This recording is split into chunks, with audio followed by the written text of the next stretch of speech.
இப்படி ஒரு சில மனிதர்கள் நம்ம வாழ்க்கையில் இருக்காங்களா அப்படின்ற மாதிரி நம்ம லைஃப்பில் நிறைய பேரை சந்திச்சிருப்போம். இப்போ நம்ம ஒரு விஷயத்தை சரியான முறையில் பண்ணும்போது, சரியான பாதையில் போய் ஒரு வெற்றி அடையும் போது அதை கொண்டாடுறதுக்கு ஒரு கூட்டமே இருக்கும். நம்மளை சுற்றி நம்ம சார்ந்து நிறைய பேர் இருப்பாங்க.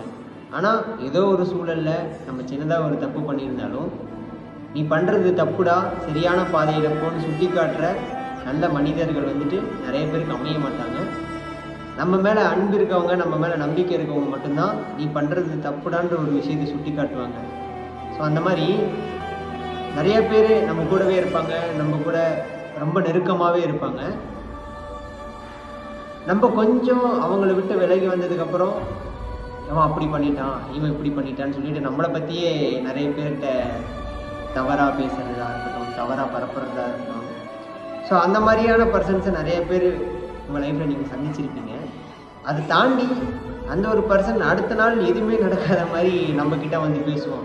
ஸோ அப்படி பேசும்போது அவங்களுக்கு ஒரு மனசாட்சி, மனசு உறுத்துமான்ற ஒரு விஷயம் எனக்கு தெரியல.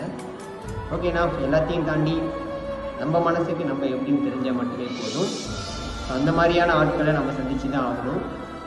எல்லாத்தையும் சந்தித்து நம்ம மனசுக்கு எது சரியோன்ற ஒரு விஷயத்த நேர்மையாகவும் மனசுக்கு பிடிச்சும் பண்ணால் கண்டிப்பாக நம்ம வாழ்க்கை நல்லா அமையுன்ற ஒரு விஷயந்தான். என்னடா திடீர்னு வாய்ஸ் ஓவர்லாம் பேசி வீடியோலாம் முடிச்சு போகிறாங்கன்னு பார்த்துக்கிறீங்க. பர்சனலாக எனக்கு நடந்த ஒரு சில விஷயங்கள் இந்த மாதிரி தான் ரீசன்ட் டைம்ஸில் நிறைய நடந்துகிட்ருக்கு. ஸோ அதை உங்ககிட்ட ஷேர் பண்ணுறது தான்.